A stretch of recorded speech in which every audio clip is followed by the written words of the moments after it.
Vamos começar, meus irmãos, só com uma leitura no mesmo texto que nós lemos na mensagem. Filipenses 1, 27, vamos ler juntos.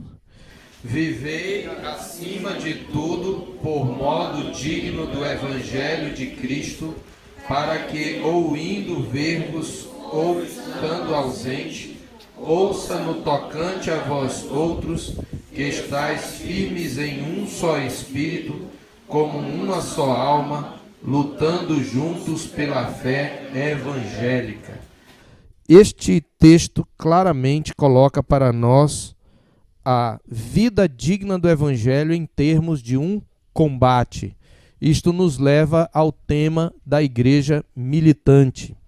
E aí eu quero começar com o que seria um conceito de igreja militante. Já até vou deixar tudo aí na primeira página projetado. Esse conceito é um conceito de Louis Berkhoff, na sua teologia sistemática. Então, na presente dispensação, ela é a igreja militante. Militante vem de militar, que além de um substantivo, é um verbo, na verdade, né? Que militar significa lutar. E aí eu quero que você abra, né, lá em 2 Coríntios, capítulo 10, verso 4, que é o nosso texto básico, né? Estes dois textos resumem aquilo que Berkhoff fala sobre igreja militante e a natureza do combate cristão. Primeiro, Filipenses 1, 27, fala que o viver digno do Evangelho é, em sua essência, um combate. É definido em termos de um combate, certo? Então aqui vem um primeiro ponto. Segundo, que em 2 Coríntios 10, 4, mostra a natureza do nosso combate e a natureza das nossas armas. Leiamos juntos no verso 4 do capítulo 10. Vamos lá. Porque as armas da nossa milícia não são carnais, e sim poderosas em Deus para destruir fortalezas, anulando nós sofismas. 5. E toda altivez que se levante contra o conhecimento de Deus, e levando cativo todo pensamento à obediência de Cristo. Observe a natureza desse combate. É um combate que tem a ver com mentalidades, é uma guerra de cosmovisões, de mentalidades. Ele diz que as armas da nossa milícia não são carnais, e ele está aqui fazendo uma distinção não entre alguma coisa que é material e alguma coisa que é não material. Não é um conceito místico, embora envolva a sobrenaturalidade, sem dúvida nenhuma. Mas esse conceito é um conceito ligado à mentalidade. Observe os termos que Paulo usa. As armas da nossa milícia não são armas físicas, neste sentido de que nós não usamos um combate físico, embora ele tenha uma dimensão física, porque se você sofre perseguição, né, e é torturado por sua fé, tem a dimensão física. Mas é que as armas que nós usamos não são armas que o mundo usa. Não são armas que são usadas pela mentalidade carnal, pela natureza pecaminosa do homem. É isso que ele quer dizer. Mas são poderosas em Deus para destruir fortalezas. E como é que essas armas destroem fortalezas? Anulando o sofisma e anulando toda altivez que se levante contra o conhecimento de Deus, e, em terceiro lugar, levando cativo o pensamento à obediência de Cristo. Então, como é que se destrói? Que fortaleza é essa? A fortaleza é a mente. Não é nada de demônios territoriais que ocupam, né, como o povo da batalha espiritual diz. Não, não. Como é que se destrói fortaleza? Quando ele fala como se destrói fortaleza, ele está estabelecendo a natureza das nossas armas. É anulando o sofisma. O que é sofisma? A palavra aqui é a palavra grega dialogismos, de onde vem a nossa palavra diálogo. E traz a ideia de um debate, de uma pessoa que replica e que reage contra a verdade. A ideia é um debate que envolve argumentos falaciosos para, de alguma maneira, abafar a verdade. É esse o ponto. Então, como é que se vence esse combate? Eu tenho que anular os argumentos falaciosos do mundo e do maligno, mediante o quê? Mediante o evangelho. Então, você anula sofismas e você anula a altivez. O que é altivez? É o orgulho. O evangelho quebra o orgulho do homem. Não é isso? O evangelho demonstra, a primeira coisa que o evangelho faz é demonstrar o estado de total depravação do homem. Ele humilha o homem e ele exalta a Deus. Porque ele precisa ser humilhado para que ele corra para Cristo. Certo? E essa altivez se levanta contra o quê? Conhecimento de Deus. Olha as palavras como estão ligadas ao mundo da mente, da mentalidade, da cosmovisão, do coração. E, consequentemente, anulando o sofisma, anulando a força do adversário que está no sofisma, que está no argumento falacioso, que está na mentira travestida de verdade, com argumentos bem elaborados, quebrando a altivez. O que é que vai acontecer? Eu vou invadir a fortaleza e vou prender, e vou tomar cativo o pensamento. É claramente uma linguagem militar. É o soldado invadindo a fortaleza, tomando o adversário cativo. Mas olha só, o adversário é cativo para quê?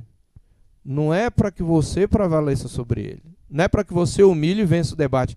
É para que ele obedeça a Cristo. Então você percebe, a natureza da militância da igreja é de uma outra ordem.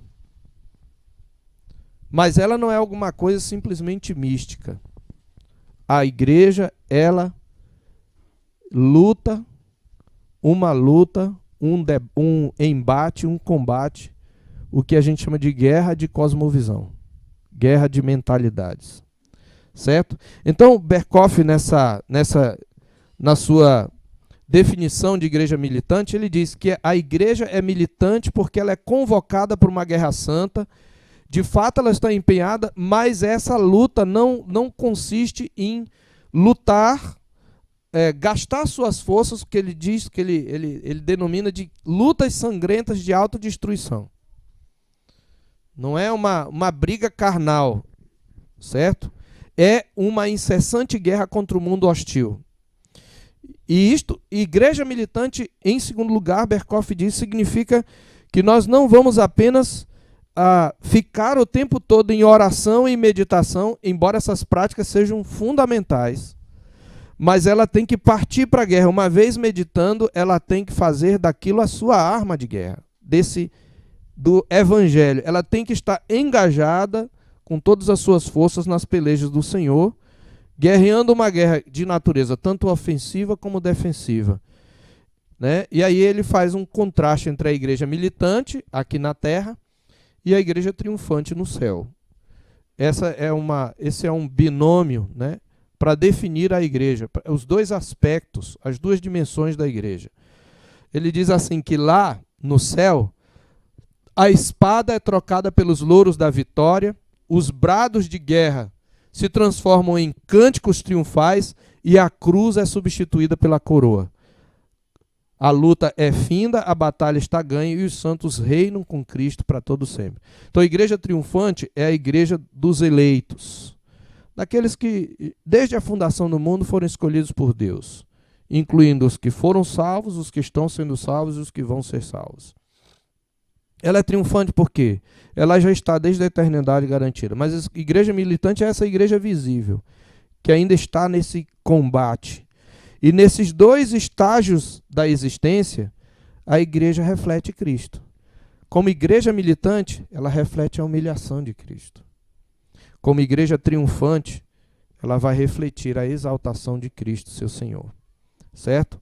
Então, por que nós devemos estudar, nesse caso da igreja militante, a relação entre a igreja e do Estado? Aqui vem a nossa justificativa para a série de estudos que nós vamos fazer. A igreja e o Estado, a igreja e a sociedade contemporânea, a igreja e o indivíduo contemporâneo, a igreja e a família contemporânea. Essa justificativa eu extraí da teologia sistemática de Franklin Ferreira. Ele não coloca isso como justificativa dentro do assunto, ele está tratando de por que é importante tratar das questões da fé, mas justifica-se, inclusive para a nossa defesa do papel da religião nas discussões públicas. Porque ser igreja militante significa assumir publicamente a nossa fé, ir para a vida pública com todo o peso da nossa convicção. Porque você sabe que nós vivemos um mundo que prega o Estado laico. Olha, isso aqui é questão de religião, não vamos nos meter. Estão discutindo aborto? Olha, quem é contra o aborto é esse pessoal que mistura religião com tudo. Como assim não pode misturar? A nossa justificativa vai demonstrar por que precisa misturar. Porque nós não podemos nos desvencilhar. Aliás, ninguém pode se desvencilhar de suas convicções religiosas. Na verdade, fundamentalmente, toda visão de mundo, ela se embasa numa disposição que é religiosa na sua essência. Até quem é ateu. Isso é uma coisa que nós vamos ver ao longo do estudo. Isso é religioso, isso é espiritual. O homem, antes de ser homo sapiens, é homo religiosus. Ou, se quiser, homo adorans, né? O homem, ele é um adorador, ou de ídolos ou de Deus. Isso faz parte dele. Então, nós temos aqui algumas justificativas que Franklin Ferreira nos ajuda, e eu já vou colocá-las todas aqui. Ele coloca o seguinte: primeiro, o ressurgimento da religião como importante força política no cenário global foi acompanhado de muita controvérsia acerca do relacionamento entre a religião organizada e a sua relação com a sociedade. É sempre uma controvérsia sobre o papel da religião organizada e até onde ela pode e tem o direito de ir. As pessoas estão discutindo qual é o limite das convicções religiosas no debate público, por exemplo, no debate político, né? E aí, nessa controvérsia, nós temos dois extremos. Nós temos, de um lado, isso aqui é muito importante, irmãos, para a gente entender como é que nós vamos estar no mundo combatendo o combate cristão. Por um lado, Franklin Ferreira coloca que muitos países do Ocidente, eles defendem, como eu já falei, uma sociedade secularizada e laica. E o que é Estado ou sociedade laica? Nada de influência da religião na vida social. Religião é uma questão privada. Isso é sociedade laica, né? Na verdade, esse é um laicismo à francesa. Porque isso vem da Revolução Francesa, que baniu Deus da discussão. Porque a ideia de Estado laico, na verdade, ela nasce no seio protestante. Não é... Os herdeiros da Revolução Francesa esvaziaram o termo, ressignificaram o termo e utilizam o termo. Qual era a ideia de Estado laico? A ideia de Estado laico a visão é a inglesa, e que nós devemos concordar. Visão inglesa, o pastor Franklin Ferreira, numa de suas palestras, ele coloca isso. O que é Estado laico? O Estado, você tem uma religião, você é um cristão protestante. Você quer ir para a praça, leva a sua caixinha, seu microfone, seu violão, e vai cantar, louvar e vai pregar o evangelho, né? Pega o seu banquinho, vai lá e prega o evangelho. O Estado tem que proteger sua liberdade de fazer isso. Mas aí tem um espírita, por exemplo. O espírita também quer pregar o seu evangelho, como eles chamam, né? Então o que acontece? Ele vai para a praça, a mesma praça, e vai fazer ali um debate, vai fazer um trabalho. O Estado tem que proteger a liberdade dele de fazer isso. Isso é Estado laico. Essa é a visão inglesa, britânica de Estado laico. Mas qual é a visão francesa? Nada de religião. Só aquelas que o Estado aceita, né, como expressões culturais. Então, você não pode ir para a praça porque você vai estar ofendendo os outros. Então, religião é uma questão privada. Você não pode fazer proselitismo. Essa visão não é a visão que nós devemos concordar. E essa é a visão que impera no mundo ocidental. Então, de um lado, o pastor Franklin Ferreira ele diz que os estados, os países do Ocidente, eles defendem essa sociedade secularizada e querem banir toda e qualquer influência social da religião. Mas existe um outro extremo nessa questão, que é a existência que ele menciona de grupos, de seitas e de movimentos religiosos que querem assumir uma outra situação, uma outra condição. Eles gostariam de ver o controle do poder civil nas mãos dos clérigos. Quem são os clérigos? Os líderes religiosos, estando até dispostos a usar meios violentos no alcance desse intento.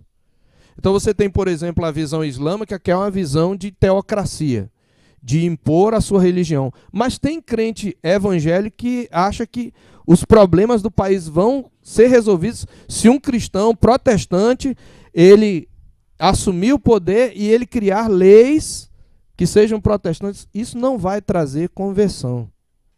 Essa é uma visão constantiniana. E a gente vai tratar da visão constantiniana aqui, do modelo constantiniano da relação entre igreja e Estado, na história, na exposição da história. Então, ele faz essa colocação e, por isso, nós precisamos tratar dessa questão da relação da igreja com o Estado. Ele ainda diz que os eventos da nossa época mostram, portanto, que a natureza da religião organizada e o seu relacionamento com outros setores da sociedade é importante. E que a busca religiosa do ser humano, ela afeta todos os aspectos da existência. A religião é a expressão dos pressupostos mais profundos de um povo, dos comprometimentos do seu coração. Ela não é apenas uma questão abstrata, que pode ser separada do mundo real. Porque nós levamos, sejam cristãos, ateus, protestantes, católicos, espíritas, gente do candomblé, você leva o peso das suas convicções religiosas para o público. Certo? Então, como atividade espiritual e social, portanto, a religião é responsável pela formação das nossas atitudes e posturas, que influenciam elementos concretos, quer dizer, como você estuda, para que você estuda, como é que você trabalha, como é que você vive em família. São elementos concretos. As suas convicções religiosas, elas vão levar você a ter uma certa postura em situações concretas. Então, religião não é uma questão abstrata. É bem concreta. Esse é o argumento de Franklin Ferreira nesse capítulo que ele trata acerca da igreja. Então, como instituição social, a religião ela exerce um papel importante na identidade de qualquer povo. Olha, esses pressupostos aqui, você pode, num debate público, pode conversar com qualquer pessoa incrédula, ele vai entender isso, ele pode não concordar, mas você tem aqui uma boa argumentação, já estou dando aqui para vocês uma boa argumentação numa... você não pode separar a religião. Não, peraí. Aí você pode trazer esses pontos aqui, que a pessoa vai entender. Aqui está em termos que uma pessoa do mundo pode entender. Certo? Então, o lugar central da fé na organização social claramente é colocado nas Escrituras. E uma das questões fundamentais relacionadas ao lugar da fé na organização social é a relação que a igreja tem com o Estado. Como é que a gente tem que se relacionar com o governo? Como é que a igreja tem que se comportar? Qual é o papel da igreja frente ao governo, aos poderes públicos? É isso que nós vamos tratar aqui. E ao longo... como é que eu vou tratar? A gente já tratou disso quando a gente falou de cosmovisão cristã na política, né? E vocês vão... Quem viu vai rever algumas coisas, só que a gente adotou uma perspectiva um pouco diferente. Certo? Então, o que quero expor aqui? Como é que essa relação entre a igreja e o Estado, ela assumiu diversos contornos que nem sempre refletiram o ideal do Senhor para a igreja estabelecido nas Escrituras. Então a gente vai ver ao longo da história, desde os primórdios da igreja, do primeiro século até hoje, quais foram os contornos que essa relação entre a igreja e o Estado assumiu.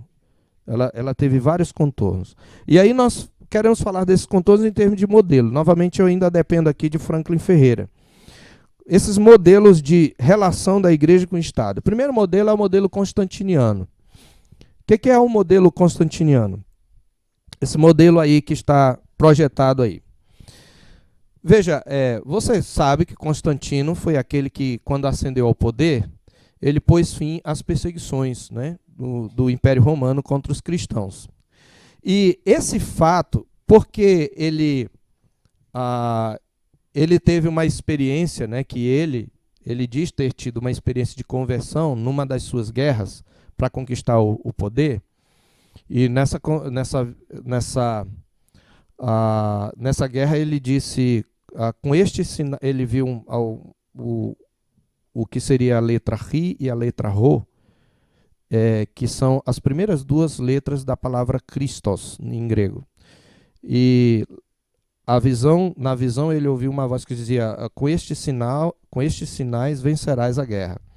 Então, basicamente isso. E ele mandou colocar um Ri, eu acho que você já viu, tipo um X e uma espécie de Pzinho cruzados. Tem esse sinal você encontra na internet tudo. As bandeiras do império todas tinham isso. E ele ganhou a guerra, ele foi imperador, pelo menos no Ocidente, né? E esse fato, ele faz surgir exatamente um novo padrão na relação entre igreja e Estado. Era uma relação de tensão, preste atenção, era uma relação de tensão, de perseguição. A igreja era perseguida. E essa nova relação agora não é mais de tensão, mas de interação. Eu diria até de fusão entre a igreja e o Estado. E essa configuração aí, ela vai durar até o começo da Idade Média, no Oriente até o fim da Idade Média, mas no Ocidente até o começo da Idade Média, né? E qual é essa aí? Como você vê aí na projeção, o Estado, na pessoa do rei, assume a direção da igreja. Isto não é alguma coisa ideal. Porque Constantino, ele se diz cristão, mas ele quis, vamos dizer assim, dar pitaco nas coisas da igreja. O primeiro concílio da igreja, que produziu um credo importante, né, nós não devemos desprezar, o concílio de Nicéia, Constantino patrocinou, por exemplo, as viagens do bispo, mas ele tinha a última palavra, certo? É claro que a definição do credo não foi Constantino que deu, ele apenas permitiu que fosse, que não tinha nenhum problema para ele, né? Então ele, nesse sentido, foi um instrumento de Deus. Mas ele assume a direção. Veja que ele tanto governa o Estado como governa a igreja.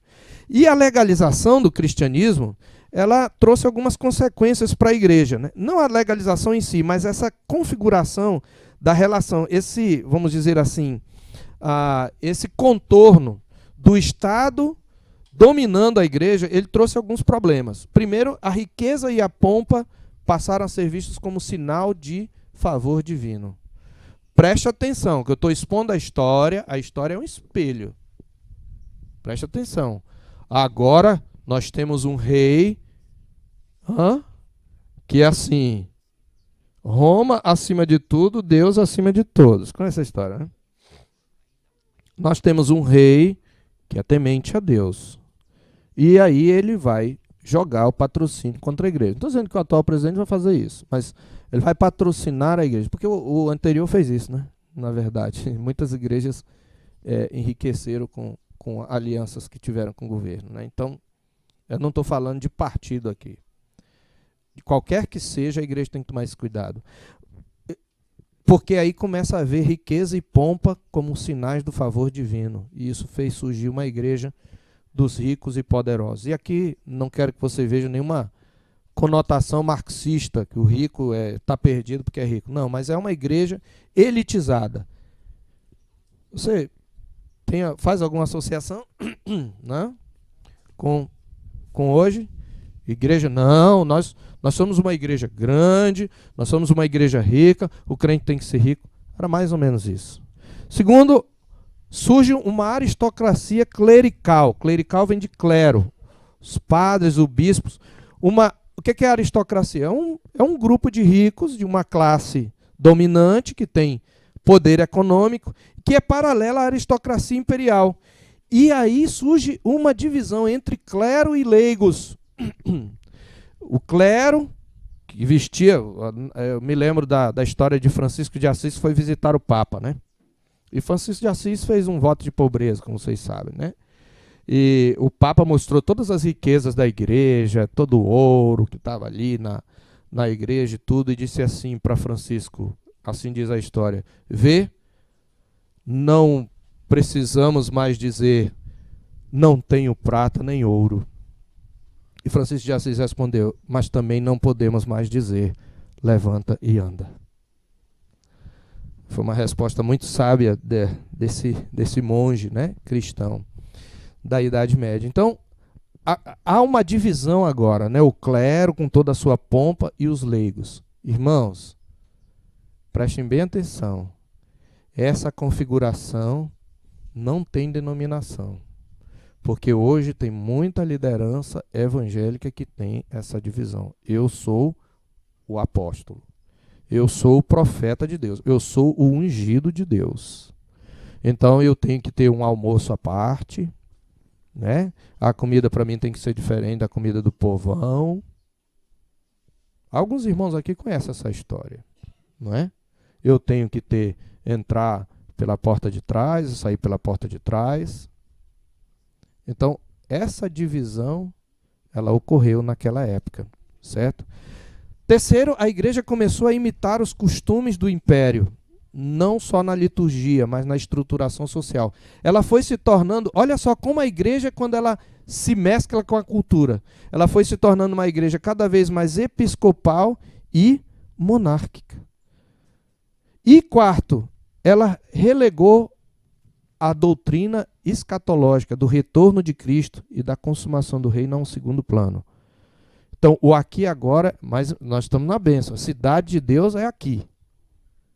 Certo? Você está percebendo alguma associação com a igreja evangélica também? É isso que aconteceu, porque Constantino assumiu o poder. Tá certo? Então, esse é o modelo. Só que o Império Romano caiu, né? Por volta do século V. E aí você tem o surgimento de um segundo modelo, que é o modelo papal. Aí a situação se inverteu na relação entre a igreja e o Estado. E eu vou já colocar então. Como é que veio a se inverter para esse modelo que está aí desenhado? Veja, com a destruição do Império Romano no Ocidente, essa destruição do poder do Império Romano pela invasão das hordas bárbaras, né, ela deixou um vácuo de poder. E esse vácuo de poder que se seguiu, ele faz surgir o papado, porque o papado passa a ser a estrutura dominante em grande parte da Idade Média. Como? Gregório o Grande, né, que era bispo da Igreja de Roma, ele pode ser considerado o primeiro papa, ainda que ele não tenha pleiteado o título. Mas por quê? Ele cresceu em poder porque é o seguinte, diante do caos que foi instalado, porque quando cai um governo, há caos, irmãos. Por pior que seja o governo, quando cai, a coisa piora. Então, quando caiu o governo, diante do caos que se seguiu à queda de Roma para os bárbaros, Gregório agiu com autoridade, tanto espiritual quanto secular. Ele ordenou a reconstrução dos aquedutos, ele alimentou os pobres, ele controlou a defesa de Roma, ele negociou com os bárbaros. Então, por meio do envio de missionários também, ele estendeu a autoridade da igreja ocidental. E ele não queria ser papa. Temos que ser justos aqui com a história. Não é que ele quis ser, mas ele acabou crescendo a autoridade. Ele se chamava de servo dos servos de Deus. Mas ele representa o surgimento de uma nova relação entre a igreja e o Estado, que perdura até a reforma. Então agora a igreja, como está aí no diagrama, na pessoa do Papa, assume a direção do Estado, dirigindo inclusive o rei, né, ou governante. Essa visão ela ainda representa a cosmovisão católica da relação entre governo e Estado. Como a igreja perdeu o poder, ela criou um Estado próprio, né? O Vaticano é um Estado independente, o Papa é um chefe de governo que pode negociar, conversar, tem soberania própria e tudo. Ela ficou ali, mas é ainda porque tem essa questão de que o Papa é o supremo governante, inclusive ele detém o poder secular e o espiritual, certo? Então nós chegamos à Reforma. E aí a Reforma vem com Martinho Lutero, e Martinho Lutero ele traz, através da Reforma, nós temos uma mudança. Uma mudança, obviamente, que vai ser para melhor, mas ainda um primeiro passo. O Lutero, obviamente, com a Reforma, ele repensou a doutrina da igreja, e uma das suas maiores contribuições para essa doutrina foi a reafirmação da distinção, da separação, na verdade, distinção entre igreja visível, que é um corpo misto, contendo ao mesmo tempo pecadores e santos, que a gente chama de igreja militante, né? E a igreja invisível, que é aquela que envolve todos os eleitos. Agora, é na sua aplicação da doutrina do sacerdócio universal de todos os crentes que está a visão de Lutero da relação entre a igreja e o Estado. A proposta que ele faz. você lembra, uma das brigas de Lutero era de que nós não precisamos de sacerdotes, porque nós temos um sumo sacerdote, e todo crente em Cristo é um sacerdote.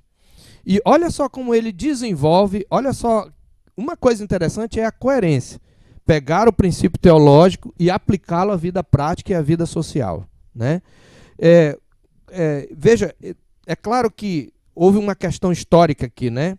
A forma como Lutero se relacionou com a nobreza alemã, como aliada na implantação da reforma na Alemanha, obviamente ela contribuiu também para o pensamento dele acerca da relação igreja-estado, né?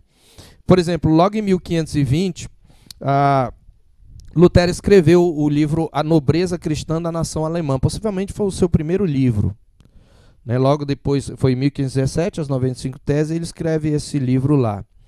E nesse livro, pelo menos o primeiro livro escrito, A Nobreza, né?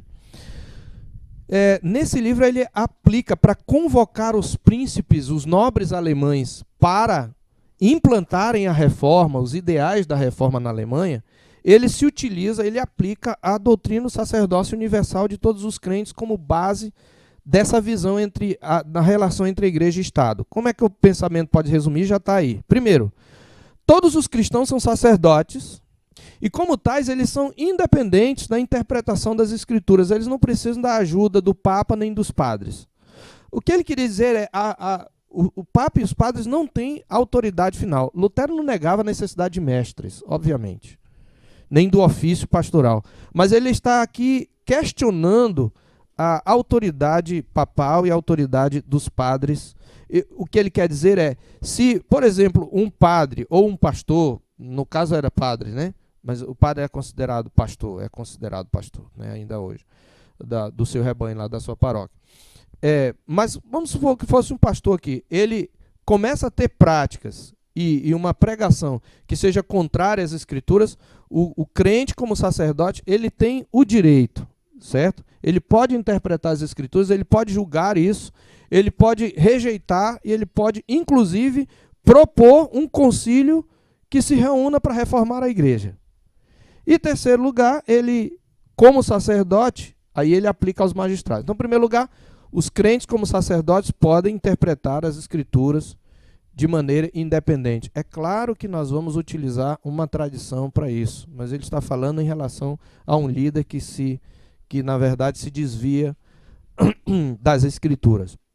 Segundo lugar, como sumo sacerdote, o crente pode pedir para que um concílio se reúna para reformar a igreja. Vou dar um exemplo aqui, hoje isso é possível. Por exemplo, se algum de vocês julgar que eu não estou pregando a sã doutrina, qualquer um de vocês pode entrar no conselho com uma consideração, com uma base bíblica, e fazer um questionamento. E se o conselho recusasse, você pode, pela nossa Constituição, ir ao presbitério e dizer, olha, essa prática aqui não é bíblica. Você pode, aí o presbitério vai se reunir para tratar disso. Certo? Então, assim, os cristãos têm isso. E aí, como é que ele faz a aplicação? Como sacerdotes, os magistrados tinham a responsabilidade de servir e ajudar os cristãos e providenciar a proteção da igreja e do Estado. Só que, como consequência, nós temos, então, esse modelo, né? Você tem os nobres alemães começando a agir como uma espécie de bispos de emergência, como diz o pastor Franklin Ferreira, para reformar e organizar a igreja. Isso gera um modelo, e o modelo é esse. Ok. Rapidinho, por favor. Eu demorei bastante aí, era para ter tirado, tá?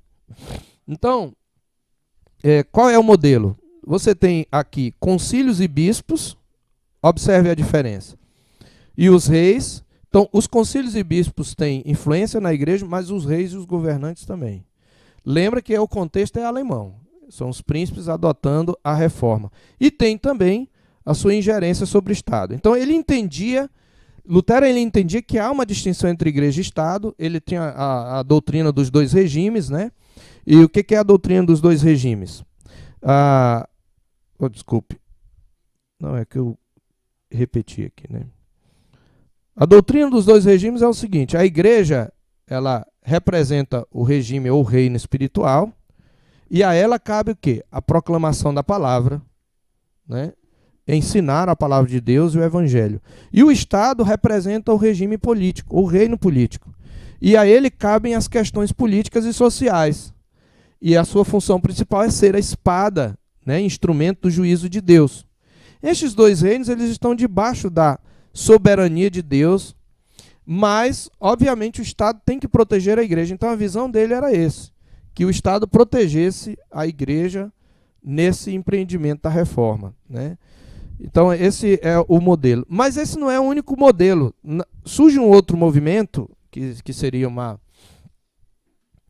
alguns consideram vamos dizer assim, um movimento dentro da reforma. Na verdade, é um movimento, que é o movimento dos anabatistas. Aí você tem um outro modelo.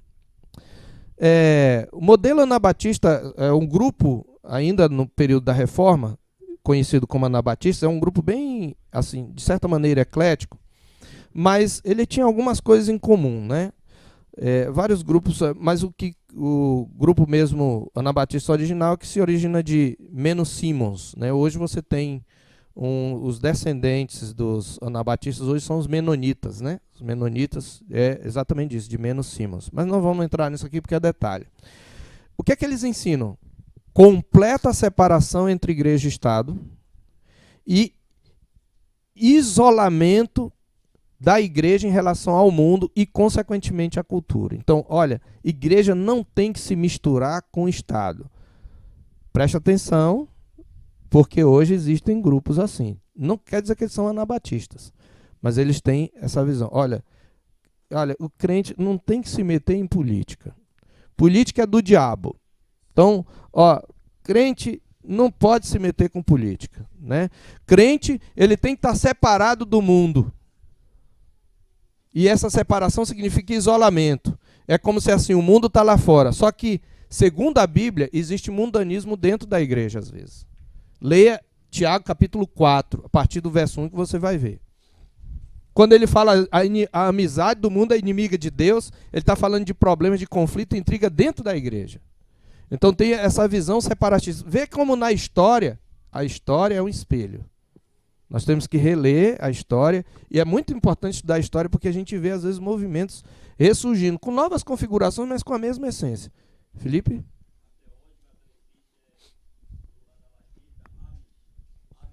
Tem os Amish também. Obrigado. Estados Unidos e México. Além dos menonistas, tem a comunidade Amish. Você viu, né? A comunidade Amish vive aquela vida ainda. Algumas coisas ainda, até tecnologia, algumas coisas da tecnologia eles rejeitam, né? Então, essa comunidade, você vai olhar lá na internet, você pesquisa, você vai ver.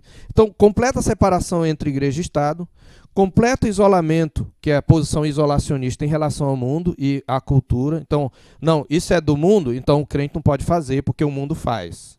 Uma visão simplória dessa separação entre igreja e mundo, certo? Eles defendiam, portanto, o pacifismo, e eles, inclusive, se negavam a fazer juramentos nos tribunais, porque Jesus disse que não era para jurar. Ali é outro contexto, eu não vou entrar aqui, porque senão vai ser um estudo só sobre isso. Depois eu posso conversar com você. Mas ali, Jesus não está proibindo você de, por exemplo, fazer um juramento solene. Aliás, quando você se casa, aquilo que você faz, eu prometo e tal, é um juramento solene, mesmo que você não use o termo jurar, tá? Mas é um juramento solene, tá? É um voto solene, só para ficar nesse ponto. Então, eles também se recusavam a servir como magistrados, inclusive, como governantes, como em espaços públicos, né? Para ele, igrejas e Estado, veja aí, são separados, totalmente separados, né? Por isso o cristão não poderia participar do governo. Essa é a visão anabatista, né? Mas aí nós chegamos aí em São Calvino, né? Aí vem o modelo reformado. E aí no modelo reformado a gente vai tratar não só de Calvino, mas de um outro autor, que é de um outro reformado, que é Abraham Kuyper, que vai ser importante. E João Calvino, ele rejeitou o conceito anabatista de separação radical, né, entre a igreja e o Estado. E também rejeitou a ideia de se isolar da cultura, de se isolar do mundo. Por quê? Porque Calvino, ele está se debruçando, e o que acontece é que Calvino ele representa um avanço em relação à visão que Lutero tinha, de como a igreja, na sua militância, deve se relacionar com o Estado. Então ele se debruça, né, sobre essas questões, é um período mais maduro da Reforma. E como é que ele entendia a relação entre a igreja e o mundo? Ele entendia a relação entre a igreja e o mundo como uma relação marcada por tensão e interação. Tensão e interação. Ou seja, existe, e é claro, você tem na época pré-constantiniana a perseguição, há uma tensão. Você tem na época constantiniana uma interação, boa ou má, mas ele está dizendo a igreja tem essa relação, que a gente hoje chamaria, em termos mais contemporâneos, de diálogo e crítica com o mundo. Há embates, mas também existe uma interação, quando o mundo reflete aquilo que o seu Criador planejou.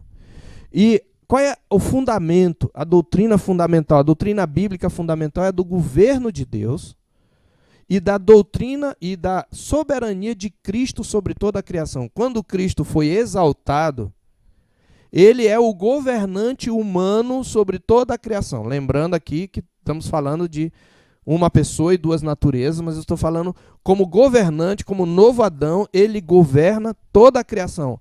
Há um ser humano governando e o seu reino ainda não é visível, mas nós cremos nisso, que ele está colocando todos os inimigos debaixo dos seus pés, e num dia, nós lemos isso no sermão da manhã, todo joelho se dobrará e toda língua confessará que ele é o soberano. Mas ele já é soberano. Então, essa doutrina da soberania de Cristo sobre toda a criação, e não somente sobre a igreja, faz com que essa dicotomia entre coisas sagradas e coisas seculares desapareça. A graça de Deus, a soberania de Deus abarca o mundo material e o mundo espiritual. Abarca não só a igreja, mas também a cultura. Deus é soberano sobre todas as coisas. E aí, como é que então eu vou entender esse governo de Deus? Então ele fala de duas dimensões ou dois regimes do governo de Cristo, né? Ele fala sobre isso. Ele fala de um primeiro regime que é o domínio de Cristo. A Bíblia fala do reino de Cristo como o domínio de Cristo no homem interior, que envolve a salvação e a vida eterna. Então, é o reino salvífico de Cristo. Certo? Então Cristo ele domina sobre o seu povo de uma maneira especial, que a gente chama de graça especial. Quando ele subjuga a resistência humana, ele regenera, ele converte, ele justifica e ele santifica. Esse é o governo espiritual de Cristo sobre a igreja. E nada tem a ver, vamos dizer assim, com a posição do crente na sociedade. Eu estou dizendo nada tem a ver assim. Pode ser um rico, um pobre, um governante, um subalterno. Se ele é crente, Cristo domina sobre ele salvificamente. Mas existe uma outra dimensão do domínio de Cristo, que é esse segundo, que é o domínio de Cristo sobre toda a criação, que seria o governo criacional de Cristo, né? Ou seja, Cristo ele governa no mundo e pela sua providência ele estabelece uma justiça civil que visa aperfeiçoar os costumes exteriores. Isso é graça comum. Ele usa governantes, até mesmo ímpios, para estabelecer justiça na terra, muitas vezes. Certo? Ele usou, por exemplo, Ciro, né, para trazer Israel de volta para a terra. Ele era ímpio. Ele, inclusive, o chama de meu pastor, meu servo. Então, desse modo, meus irmãos, o governo de Cristo manifesta-se de forma ideal por meio de governantes piedosos, cujo dever é manter a ordem, mas de maneira ideal, quando isso pode acontecer, né? Mas a igreja cabe o quê? Auxiliar o Estado na esfera estatal, e ao Estado cabe, por sua vez, auxiliar a igreja na esfera eclesial, né? Protegendo a sua liberdade. Mas igreja e Estado, para Calvino, eles se mantêm em esferas separadas e autônomas. Ou seja, elas não são, quando ele diz separadas, ele está dizendo que são esferas distintas. Mas elas têm uma relação de tensão e interação. Assim nós chegamos ao modelo reformado, pelo menos o modelo de Calvino, né? Aquele modelo primeiro, isso já foi desenvolvido por alguns outros reformadores, ou filósofos e políticos reformados já trataram, mas, grosso modo, o que Calvino via é o que está aí nesse diagrama. Sínodos e presbíteros têm governo sobre a igreja, reis e governantes têm sua atuação direta sobre o Estado, e igreja e Estado se interrelacionam. Veja as setas aí, tá vendo? Então, esse é o ponto, tá certo? Então, para Calvino, algumas outras questões importantes, né? Para Calvino, os cristãos eles deviam reconhecer, obedecer e orar pelo bem-estar dos governantes, mesmo os ímpios. Mesmo aqueles que perseguem a igreja. Certo? Esse é um ponto importante. A igreja deve obedecer, deve honrar e deve orar pelos governantes. Até mesmo aqueles que perseguem a igreja. Ela deve interceder. Isso é muito claro em 1 Timóteo capítulo 2, verso 1. Quando Paulo nos ordena, né, em nome do Senhor, a orar pelos governantes, ele está falando ali de César, que era ímpio.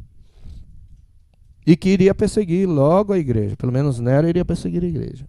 Certo?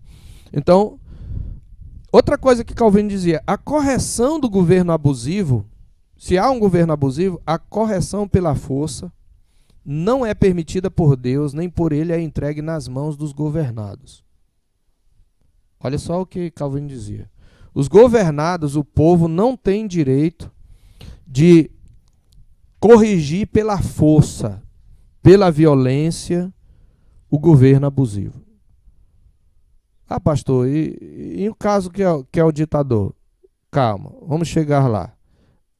Ele, no entanto, ele diz assim, que lá nas Institutas, no volume 4, capítulo 16, ele diz assim, a nós não é dada esta ordem, senão a de obedecer e sofrer pacientemente. A igreja, ela vai para a prisão. É uma luta de resistência pacífica. Só que ele faz algumas ressalvas. Aí vem, vamos dizer assim, o golpe de mestre de São Calvino, né? Biblicamente, esse servo do Senhor colocou o seguinte. Primeiro, primeira ressalva. A obediência aos magistrados, ela é limitada por aquilo em que obedecê-los nos levará a desobedecer a Deus. Eu vou dar um exemplo aqui.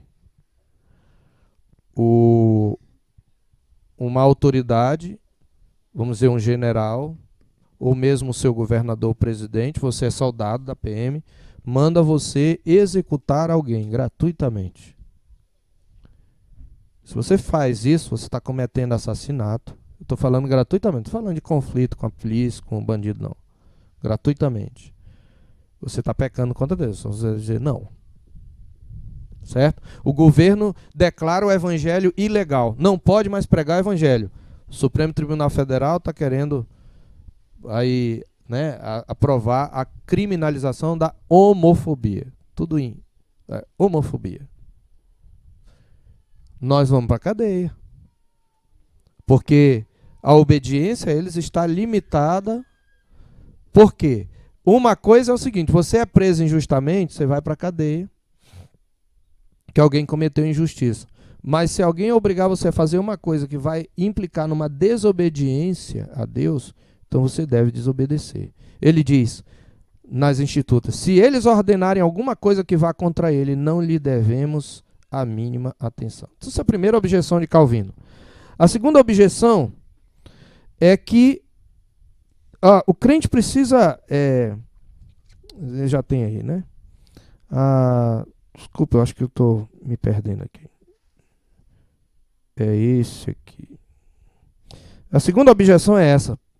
Que pela sua providência, Deus suscita libertadores. E a igreja precisa confiar nisso. Para punir governantes opressores e livrar o povo oprimido. Ele faz isso quando ele quer. Ele usa muitas vezes libertadores ou governantes opressores, ainda que ele não os inocenta. Ele não fez isso com Nabucodonosor? Era um governador, um imperador opressor para disciplinar seu povo.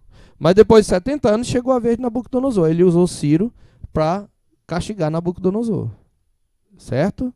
E usou Alexandre para castigar e destruir o Império Medo-Persa. E usou os romanos para castigar e destruir os gregos, o Império Greco-Macedônio. Certo? E usou o quê? As hordas bárbaras para minar e destruir o Império Romano. Então, é isso que ele está dizendo. Deus, ele suscita libertadores. E esses libertadores, ele utiliza dois métodos. Primeiro, ele suscita, às vezes, manifestamente alguns dos servos. Ele os arma para, sob suas ordens, punir os que exercem domínio injusto e livrar o povo oprimido. É o caso de Moisés, por exemplo, que nós lemos hoje na nossa leitura. É o caso dos juízes. Então, são pessoas que têm, na Bíblia, tinham consciência. Ele está aqui olhando a Bíblia, tá? É o contexto bíblico. Ele vai chegar ao contexto extrabíblico. No período bíblico, homens foram chamados para libertar o povo de Deus e fazer uso das armas. E a guerra era justa nesse sentido. Então ele pode usar. Mas ele também usa instrumentos inconscientes. Ele canaliza líderes para a mesma obra. Só que esses líderes, eles maquinavam outra coisa. Aí eu citei assírios, babilônicos, medo-persas. Todos eles estavam debaixo da ação soberana de Deus. Para Calvino, ele diz isso, tem na nota do tradutor das suas institutas, os ladrões e os homicidas e os demais malfeitores são instrumentos da divina providência, dos quais o próprio Senhor se utiliza para executar os juízos que em si mesmo determinou. Ele não os inocenta.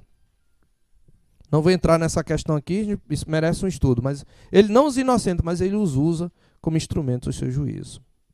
Ele, por exemplo, no comentário de Jó, ele diz assim: concluímos que desta provação de que Satanás e os perversos salteadores foram os ministros, Deus foi o autor.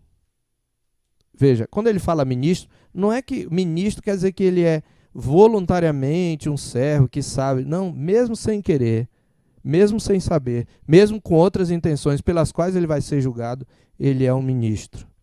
Ele não passa de um servo. Como disse um dos meus professores lá no ano do Jamp, Dr. Herbert Carlos de Campos, Satanás não é nada mais do que o chefe do departamento de trevas do reino de Deus. Né? Ou como diz Lutero, que Lutero era mais curto e grosso, o diabo é o diabo de Deus. Não quer dizer que Deus é mau. Quer dizer que ele está debaixo do controle de Deus para atingir o sumo bem que Deus já planejou. Certo? Isso merece estudos à parte. Vai deixar a cabeça de alguns aí. É para deixar mesmo. Depois eu converso com você. Mas quem já estuda isso há algum tempo está entendendo o que eu estou falando. Certo? Então, mais uma outra coisa ainda que Calvino nos traz, e eu quero encerrar com isso. Não vou chegar lá no Abraham Kuyper, não. Dá para a gente fazer isso no outro dia. Uma outra coisa que ele diz, que Calvino enxergou, é que na história extrabíblica, a providência de Deus também se manifesta através de autoridades constituídas para a defesa do povo contra a excessiva cobiça e licença dos reis. Licença dos reis. Vou dar um exemplo. Na contemporaneidade, esse princípio equivale, por exemplo, aos poderes da República. Por exemplo, o governo, a presidência, o presidente, o poder executivo, ele é fiscalizado pelo poder legislativo e julgado pelo poder judiciário. Né? Os poderes se equivalem. Esse princípio dos poderes, ele nasce aqui, nessa visão. O que Calvino quer dizer? Assim, o povo não tem o direito de organizar um levante, mas os magistrados menores que têm autoridade e que têm como função a defesa do povo podem se insurgir contra seus governantes. Nós temos aí a questão da Venezuela, né? Então, por exemplo, o povo não tem direito a um levante perante o Senhor, mas o exército tem. E o dia que os generais do exército resolverem não obedecer Maduro, é legítima a guerra civil. Então, percebe? Calvino ele não está dizendo, olha, esmaga todo mundo. Não, o povo não pode organizar esse levante. Mas os magistrados, veja, ele está falando de instituições constituídas para serem guardiãs do povo. O exército é guardião do povo? É. Regime de exceção do período militar foi um desses fatores que muitos falam contra, demonizam, né, os militares. Mas se o governo militar não se estabelecesse, nós teríamos uma Cuba hoje com certeza. Próprios militantes de esquerda hoje, muitos deles falam isso, como Fernando Gabeira, por exemplo. Nós não queríamos democracia. É mentira o grupo que diz que queria democracia. Nós queríamos uma ditadura do proletariado, nós queríamos uma Cuba.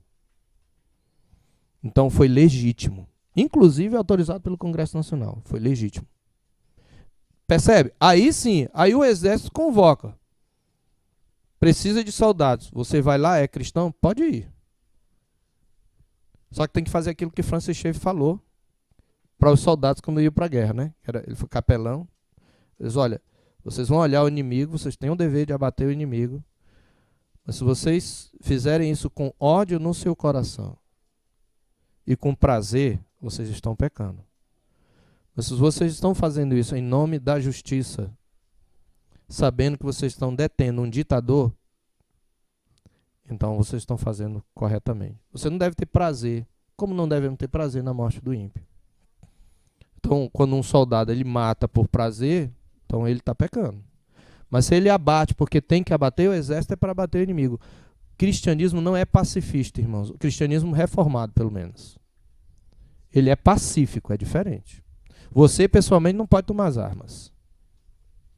Mas uma vez havendo autoridades e magistrados, aí sim, eles podem defender o povo. Essa é a posição.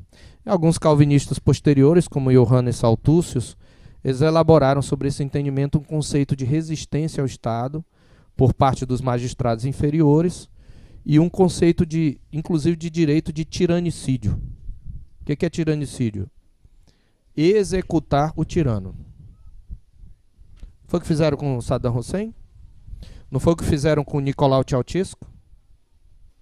Se não me engano, o Idi Amin Dada também, esses ditadores, Muammar Gaddafi.